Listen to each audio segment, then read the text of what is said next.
And take the moment, take the time to settle in. I mean, it's in depending, I think everybody here is East Coast, so it's the middle of the day. You've had a lot of other things experiencing them, affecting you, activating you so far. And that's what it should be. It's life. But how quickly can we return, restore to this place I call neutral or home? I use a lot of metaphors, a lot of analogies. If the ones I use you don't get it, there'll be other ones, but search yourself. Oh, that one works better for me. And notice as you rest where you're comfortable. And I always say comfort rules.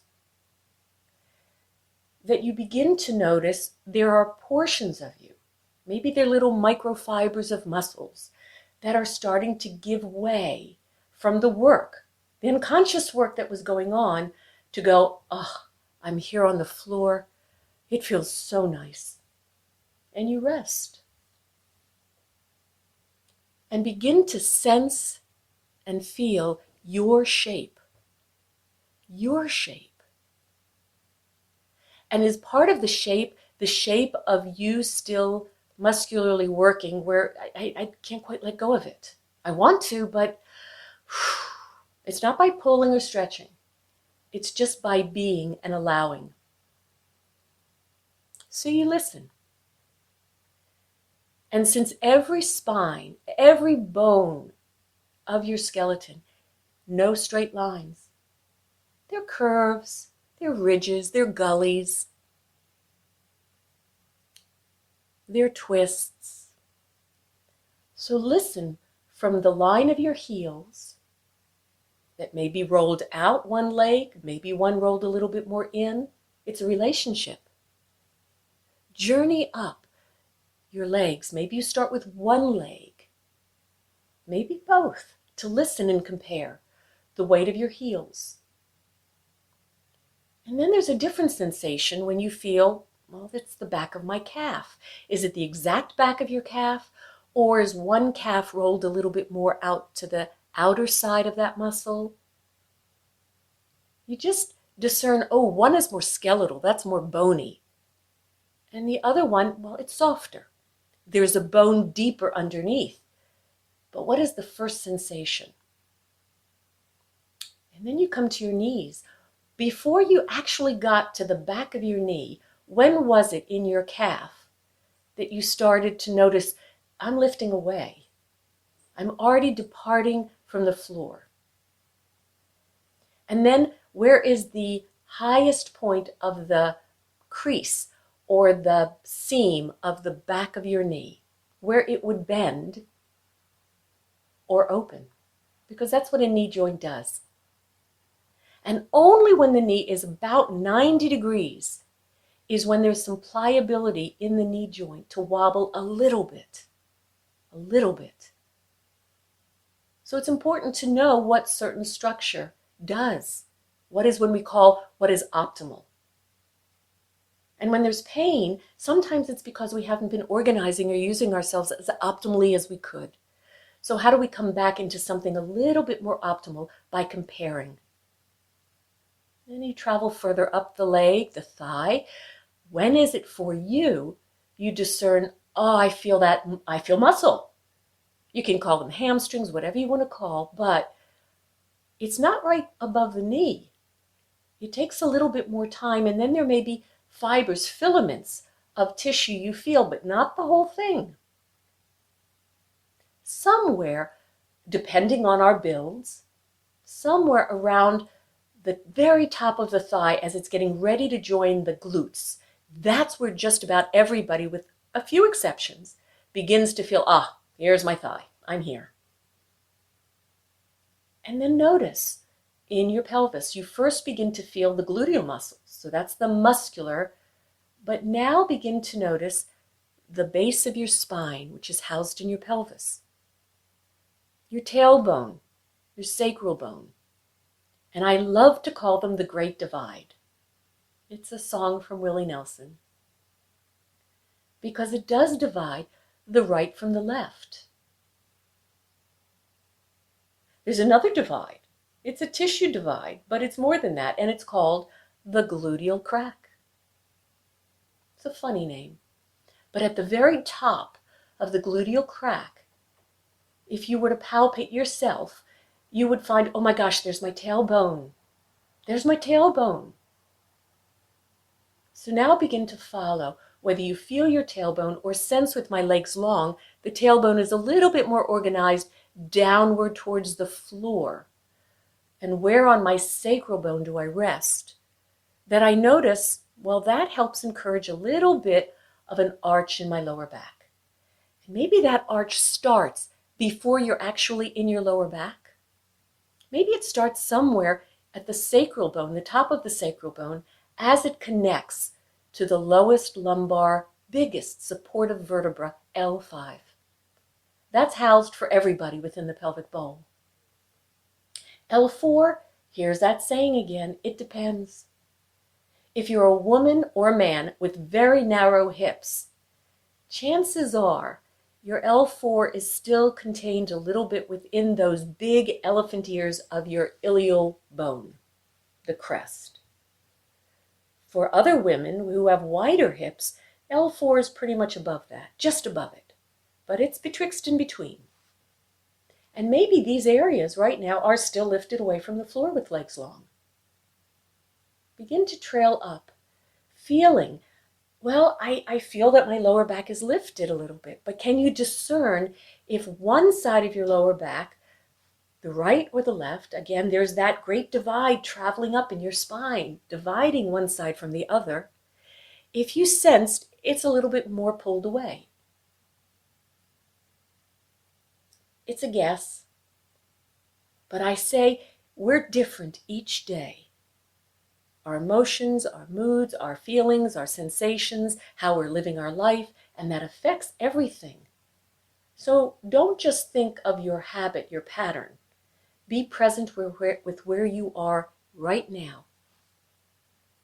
And then continue to travel further up, noticing when is it that the back of my spine, those little tadpoles, they're called spinous processes. I feel them on the floor. I'm not depressing or trying to do anything to make that happen. I just feel them. How far up your spine do you need to go? And is it in the thoracic rib spine? Maybe you begin to feel, I feel the ribs a little bit more than I feel the spinous process, the back of the spine. And just keep taking your time listening, the natural breath that breathes you. Soften your intention. Soften your eyes, your jaw, your tongue as you continue to travel up your spine. And notice their shoulder blades, those funny triangular bones, just like my sacral bone. And they run somewhere between T7 and T1. And your ribs lie underneath the shoulder blades. So discern the contact they make. And then the space in between each shoulder blade towards your spine. How flat and comfortable and soft is that? Or are there little channels of space that you might feel, oh, a little ladybug or sweat could drip down? And then continue traveling up. Where is it in your thoracic spine? You begin to sense, I've already lifted away like I did in my lower back. Is the nape of your neck touching, or maybe that's not so clear? And maybe the T1 and T2, those upper thoracic ribs, are already lifted. And then wherever it's lifted, it keeps lifting because it's the arch of your neck. And feel your neck, because you can't feel, hopefully, the contact against the floor, but the shape of it. Where is your chin in relationship to the neck?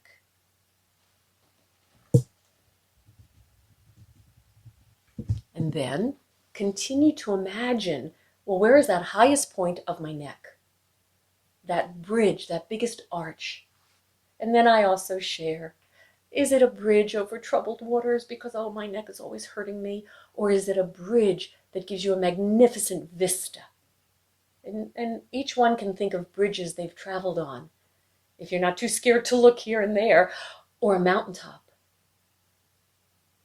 And then follow all the way up to where you think the top of your spine is. That's C1 and C2. And then I'll give you a little hint. Feel where your nostrils are and listen to the air that comes in. But don't work at it. It's the natural breath. Maybe one nostril is a little bit more open than the other right now. They do a little relay. If you were to draw a little, well, it's a vertical line, straight back from your nostrils down into the floor. Can you imagine? That's where your head sits on top of C1. That's the top of your spine, that high up. And people are surprised. Everything below your nostrils, that hangs below. It's hanging over the cervical spine, C1, C2, C3, sometimes even C4. And then very slowly, bring in your arms. Bring in everything that I did not clarify, because it's a part of you. And then very slowly, maybe for those that you're aware of these teleceptors, 2 eyes, 2 ears, 2 nostrils, although one mouth, you have an upper and a lower. Begin to slowly, easy, roll your head from one side to the other, just to feel what it's like in this moment. This moment. Where is it easy? Where is it that moment that when you go to roll, you'd have to push a little bit more, and you don't? And then each time you roll your head slow and pause, maybe choose another teleceptor, a sensory organ in your head, your face, that guides it, that initiates it, and feel how much of you comes along. And what is it like when you use your eyes, your nostrils, because let it be a fragrance that for you just love. Or your ears, hearing. And again, let it be a sound. That sound. And each one chooses for themselves what it is for you. And then your mouth. Is it your tongue or your lower jaw that move? If it's the tongue, does it stay in the mouth? Or does it want to traipse out of the mouth to maybe lick something at the corner of your mouth because it was such a good chocolate ice cream cone or whatever flavor you like? And does each one of them feel a little different? And it is different because each one of these sensory organs initiates that movement from a different cervical vertebra. It's not necessary to know exactly which vertebra, but just feel it's subtly different. And then you let that go. Slowly, listening, because this is the lesson. It's not just get into position. You are present with you. Begin to draw one foot up into a standing position. Do it slow so you can feel, is there a passive response that moves through you? You might pay attention to the trajectory you chose for that leg. And then bring the other. And something changed in your contact through your pelvis, your lower back. How much of you didn't change or did? Even your shoulders. Did you breathe differently or inhale or exhale at a specific moment that clarified, And then slowly, allowing a passive movement. You've heard me say over and over again, if I threw a stone into a pond, there's a rippling effect. The ripples aren't forced, they just respond. So slowly begin to tilt your knees from one side roll back through the sacrum to the other side. And the only thing that I ask is that you keep it reversible. Reversible, which means the effort to return is no more, no less than what you used to tilt the knees. And as you tilt the knees, go slow enough so that you can trail up and listen to what's changing through your pelvis. And if your pelvis is changing and the base of your spine is housed in your pelvis, is your tailbone, sacral bone, L5, L4, are they also moving with this tilting of the knees? And is it different from one side to the other?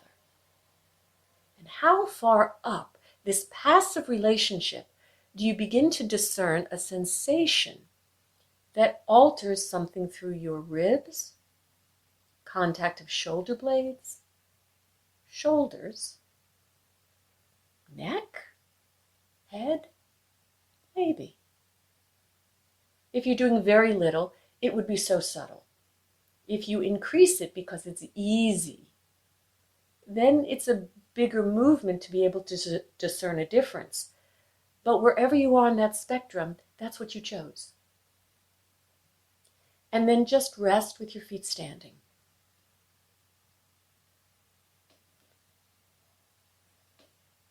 Now slowly, cross your right leg over your left. And also, please, place both of your arms, sweep them on the floor slowly so that they make a T with your torso.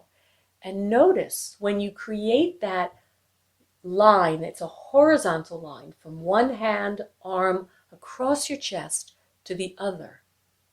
That's a straight line. And at that point, probably, your palms are face up. Now, if it's difficult or not comfortable, which means it's not really possible yet, to cross at the knees, then you modify with an ankle resting on the knee. But I am asking for knees to cross. If that's not comfortable, you either do it one or two, or you use the modification of resting the ankle or some portion of the foreleg on the left knee.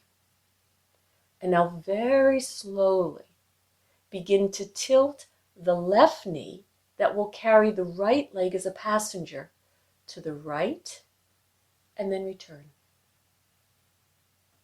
And as you do that, easy, again reversible, listen to how you breathe. Listen to there is a natural movement through your abdominals that begin to awaken and through your lower back. You just keep it easy because you want to go slow so you can pay attention. But paying attention, that awareness, is often more a sympathetic nervous system. It requires a little bit more musculature, a little bit more narrow focus. So just keep it soft. Just soften it.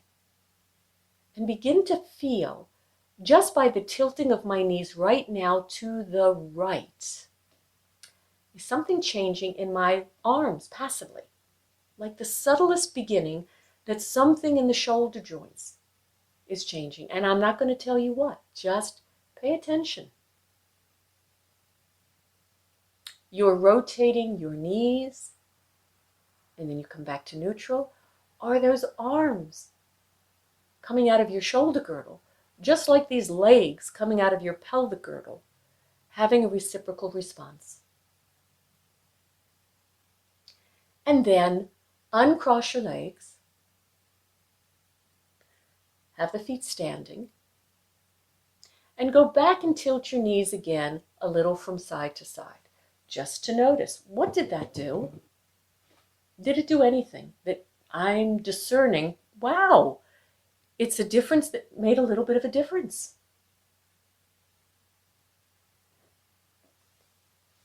And then you pause. And then cross your left knee over your right. And each one can discern, oh, I cross differently on this side. What does that have to do with? Maybe the hips, maybe the lower back, maybe the ribs. It is no one thing. It's the saying again, it depends. It depends. And slowly, now tilting your knees to the left. So it's the right knee that initiates, and the left's a passenger. And feel for you when you do feel it's safe and comfortable and easy enough, as long as I can bring myself back easy, that the right calf starts to weigh heavier. The left calf starts to weigh heavier on the right leg, especially the more you tilt the right leg to the left. That it's really a passenger. You let it hug or nestle more onto the right leg. And when you come back, can you feel that you don't have to do anything, just allow your abdominals, they want to come up into you. They want to do a nice, easy contraction to help restore you to roll through your pelvis, roll through the sacrum, to return the right foot to standing. Now you begin to compare. Well, I did it tilting my left leg to the right. My right leg was the passenger. Now I've reversed. Where is it different for you?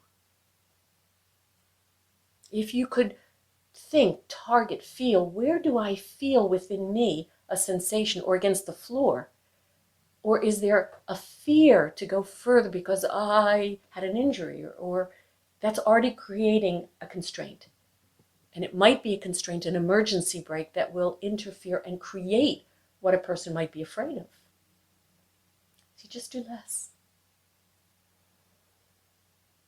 And again, pay attention all the way up. That spine is beginning to spiral. So is it spiraling as far up to at least the mid-thoracic or higher? It would have to have a relationship to the shoulder blades, because the shoulder blades lay over the ribs, and the ribs are being turned because the spine is being turned. So notice. And if that's happening, what's happening in your collarbones and your sternum, your chest plate? And at any moment, is there a response from your neck, your head? And does it follow along in that direction, or does it have another idea? You listen to how you breathe also when you do this. Not a judgment of one way is correct or incorrect. You can compare, does one make it easier? Like, for instance, if you exhaled as you tilt the knees, and then you inhaled as you're restoring, does that help the rolling through your pelvis? And then uncross your legs, keep the feet standing. And then go back and tilt your knees again from one side to the other. And just discern what's different.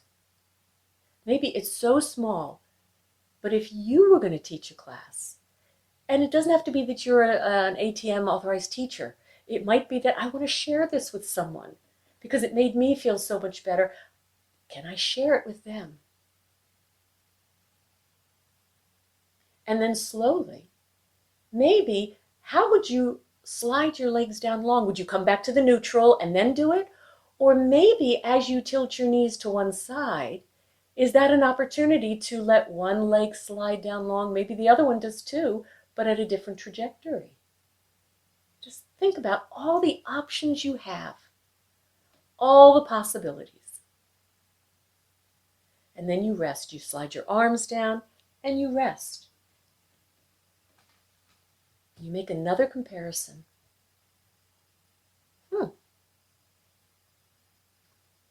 I remember what it was like a few moments ago when I lie down. It's different. Now, were you aware that when you cross your legs and you tilt the legs the way you did, that created a twist as well as some extension, arching through your back? You could feel that, right? Slowly return your feet to stand. And go back and cross your right leg over the left, or modify the right ankle over the left knee if that works best for you. And then slowly, once, tilt your knees luxuriously easy, tilting the left knee inward to the right. And it carries the right leg. Pay attention again to the weight of the right leg traveling on the left. And you come back. And then when you come back, actually tilt your left knee to the left. So that now you're going to roll your pelvis to the other side. And feel what's different.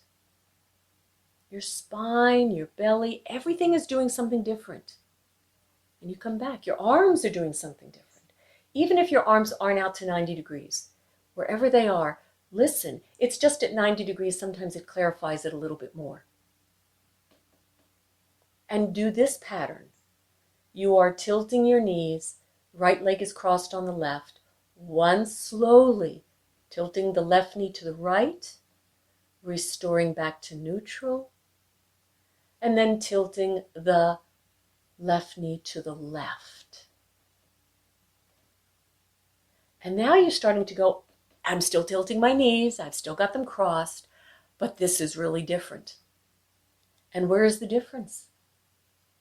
Where is the difference?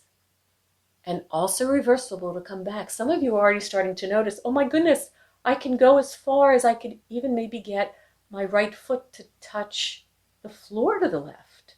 But don't strive to do it. It's just that it started to happen for some. But the minute somebody goes, oh, they're doing it, that's what I should do, and you try to do it, you're jumping the gun. You stop listening to yourself. And you just go back and forth as many times as you feel, ooh, there's something to learn here.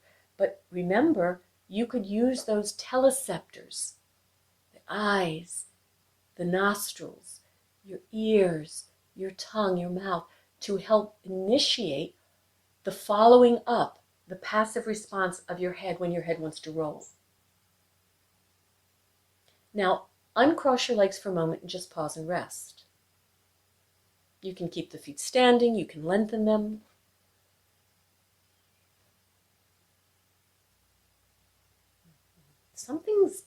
You just played like a little bit of a gentle wringing, like a washcloth of your lungs, of your ribs, of your spine. Was there a nice breath that happened? Or is something in your breathing now feeling, wow, subtle, but do I feel more of my breath through my lungs on the back of me, as well as the front of me? What about the sides of me from my armpit down? What about the very top of my shoulders? And then again, of course, all the way down to your pelvic floor. And slowly, cross now your right leg over your left. That's what we did before. But now this time, go back to the same movement. Tilt your left knee inward to the right, and then back through the neutral and to the left. But as you do it, whatever you noticed your head was doing responsively, let your head do the opposite. So when you take your left knee to the right, roll your head to the left. As you bring your left knee back to the vertical, your head returns. And when you then tilt your left knee to the left, roll your head to the right. And play that pattern. Oh, it's one of those double twists now happening. And feel, where is there a sense that something is folding or flexing and something is arching and extending? And keep it easy and comfortable and light. And are your arms following your head or your tilting knees in what they're doing? And go slow. The slowness will also indicate the quality.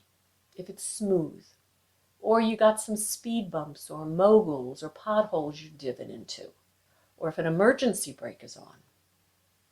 Or maybe if you used your eyes, did they jump a little bit? Or were they soft and smooth? Or your tongue, was that a little poppy in the mouth?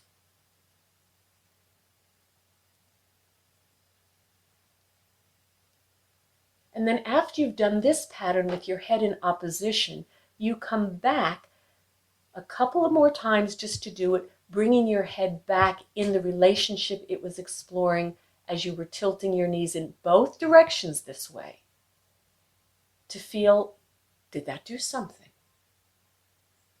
Did that little double twist that I created through my spine with this opposition, did it allow for something else? As Gregory Bateson would say, is it a difference that makes a difference?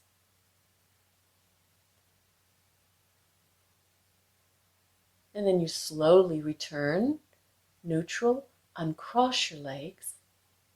Ooh, but you could also, with your legs crossed, slide a leg down long and then the other one follows. Think of all these different patterns and possibilities that a child or you could play with versus, oh, he didn't tell me to do that. Did it just happen? And wow. And then you settle down and you rest.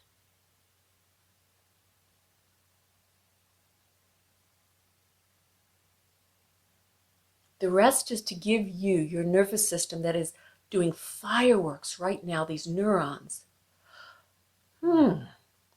What was that about? And slowly return your feet to stand. This time, cross your left leg over your right.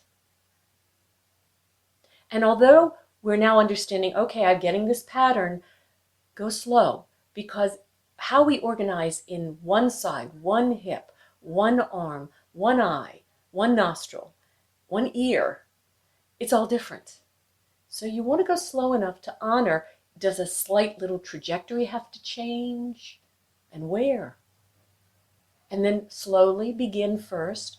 You allow your head to follow where it was following. It seemed natural. It seemed organic. As you tilt now, your right knee inward to the left. Listen to the responsiveness that trails all the way up your spine. And then listen, well, what is filling and pluming forward and what is lifting and arching? Extension with a twist. And then when you return, maybe use the inhalation that helps fill the lungs and fill you to roll back through the sacrum, to roll like a ball that now has more air in it instead of it's a little deflated. And then take the knees. After you've gone the right knee to the left, take the right knee to the right.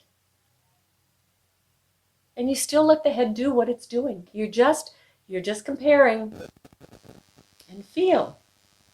If my head does follow the way the knees are tilting, what's different in this pattern? Is there less arching, more folding, rounding? Pay attention to your lower back. Doesn't mean that it's not coming away from the floor, but the shape of it. And do that pattern a couple of times, noticing your arms, noticing your head. If you want to add in teleceptors that help guide the head as it follows responsively, is there one or two in particular that get your attention? I was telling people, the nose, the nostrils, wow, that got my attention. Big time. Ears, big time. What's it for you? And then, as you continue to play and rest as you need, begin to differentiate your head with the tilting of the knees, whether you are tilting what we would call the more congruent pattern that you learned beginning in Feldenkrais, that the right knee would go to the left. But if the right knee takes the legs to the left, now the head wants to go to the right. And then everything comes back to the neutral. And then you take the right knee to the right. And your head goes to the left. What are your arms doing? Are the shoulders, that sensation you had before, are they following the head or are they following the pelvis and the knees?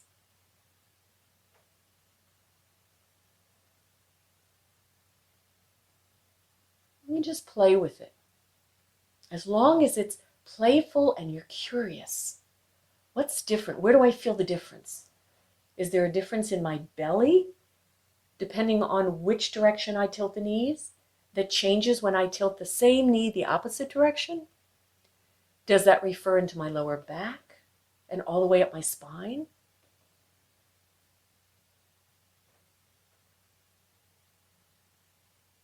And then slowly, the next time you come back to the neutral, let it go. Find your way of the many, many easy, comfortable, pleasant, playful ways to lengthen your legs long, slide your arms to a neutral, and rest. And listen to your contact.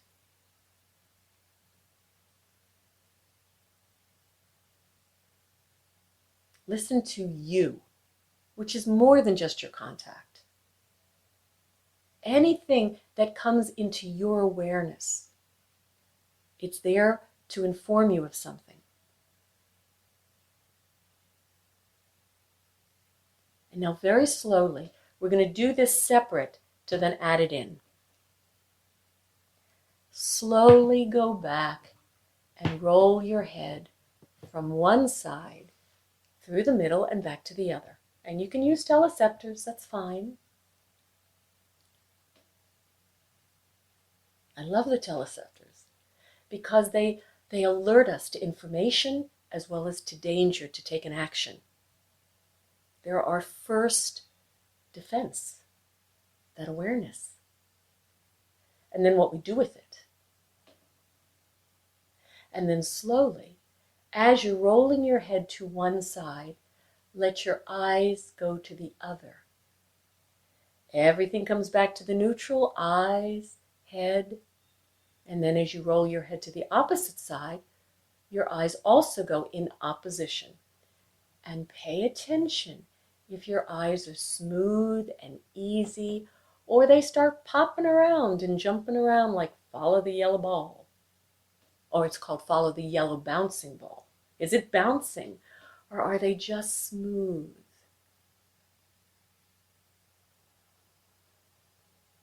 Good.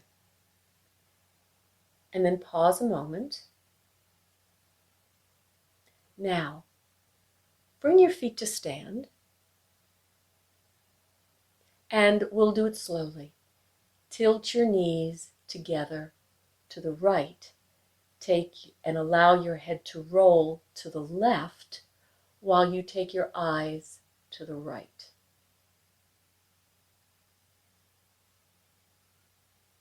And then everything comes back to neutral.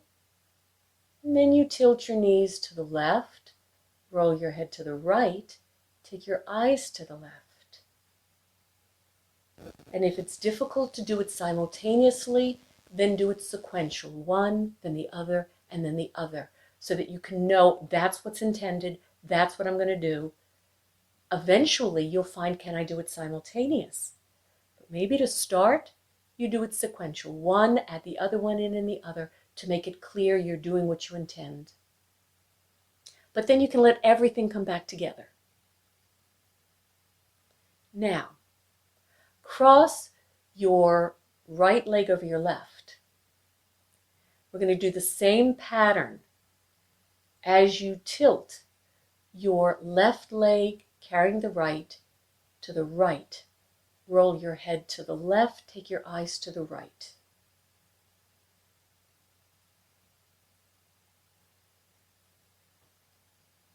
And then you come back.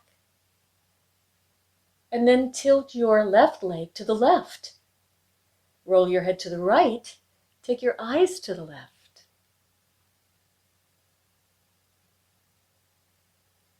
And come back. And do that a couple of times.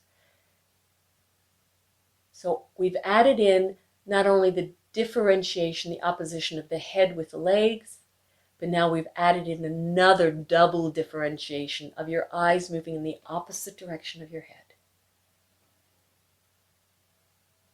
Go slow. It's a brain teaser. Listen for quality.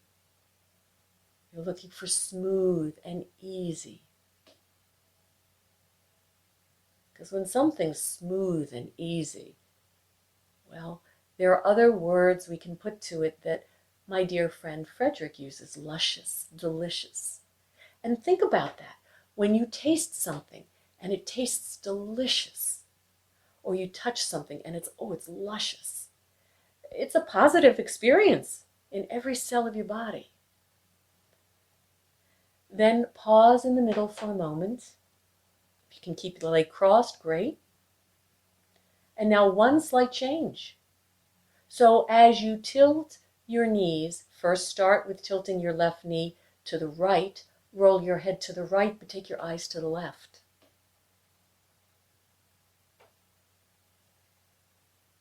It's as if something over there to the left you don't want to lose sight of. Everything comes back to the neutral. When you tilt your left knee carrying the right to the left, you roll your head to the left, but your eyes go to the right.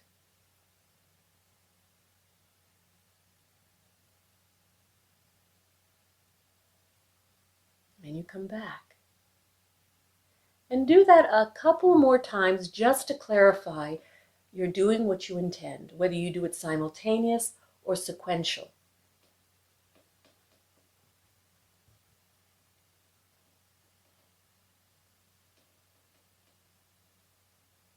And when it's enough for you, you just let go of it all. You uncross everything and you rest. If you still want to explore another one or two, by all means.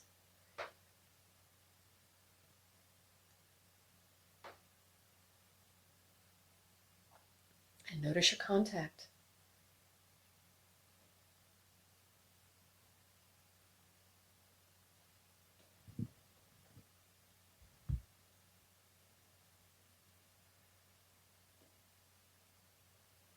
And your breathing.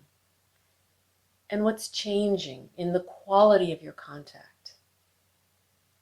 And what's important is I can list possibilities, and they are for many, but what do you notice?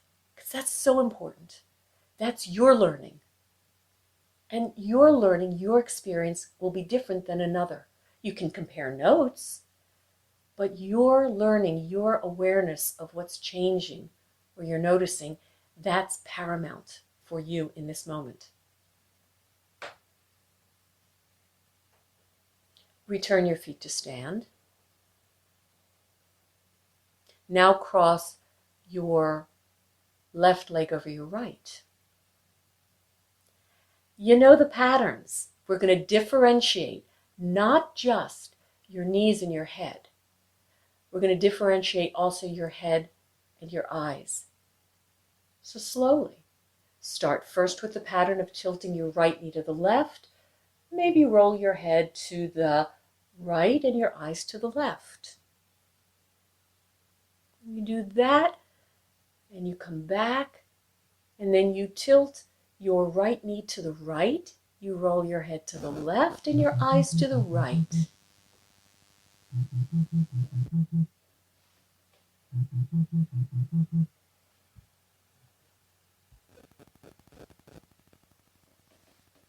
And you play with that a little bit. And then at some point, when you come back to the middle, you don't even have to pause and rest. You just make a decision. Now as I tilt these knees this way, I'm going to have my head go with the knees, but I'm going to take my eyes in the opposite direction. Yeah. Yes. And feel how you roll through your pelvis, and you roll through your shoulder blades, and you roll through your ribs and your spine, and you roll through a foot, and you roll through your head. And maybe there's some rolling happening in shoulders. And what's the difference when I take the knee carrying the other leg in one direction compared to the other? There's a difference in the configuration of my spine. And they're both luscious. For me. Find where it could be luscious for you. And then after you've played that, Come back to the congruency of tilting the knees. Let your head and eyes go in the same direction.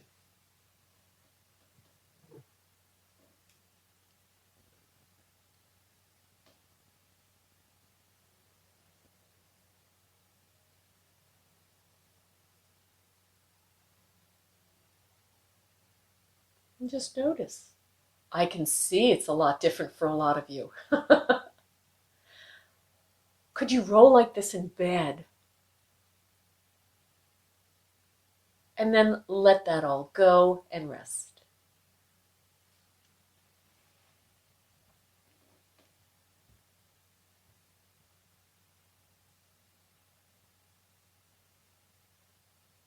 Notice your contact, your breathing. Where did something for you soften? And it means it's more that sense of, it's a term we use, some are not familiar with it, it's called tonus.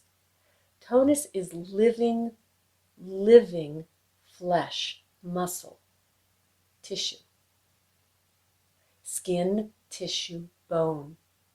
We can divide it into connective tissue, fascia, muscle, it doesn't matter. You can be interested in that and study it, as I am, but you don't have to know it all. But can you feel there's a different quality, that it's living, healthier flesh, healthier tissue, that could be more responsive? And the thing with Feldenkrais is, it's a practice. Finding neutral is a practice. Meditation is a practice. We're honing skills. And the more we start to get the how, then play, practice, until it becomes more one of those better, more efficient, hardwired patterns that you don't have to think so much about. It just starts to evolve and happen and makes you feel the way you feel. Slowly, bring your feet to stand. Remember we started the lesson by tilting your knees? So what if you were to tilt your knees and roll your head and organize yourself in such a way that you could roll by way of one side to spiral and fold and spiral and open to transition to bring yourself to stand.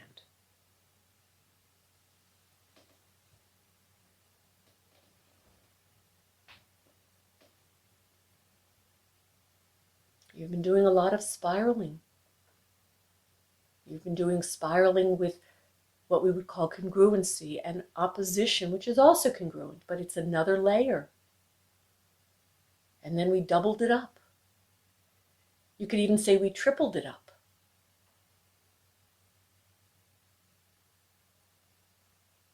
I didn't quadruple it. That's another lesson. And when you come to stand, just stand. Just let your arms rest, be, so that you don't have the feeling I've got to hold them or put them in my pockets. Just, they rest. Because your shoulder girdle is that wonderful, beautiful coat, jacket you have that sits on that magnificent hanger that just molds perfectly to. That's your rib basket. So just imagine that rib basket is holding your shoulder girdle, the shoulder blades, the collarbones, the arms, resting. And enjoy this sensation.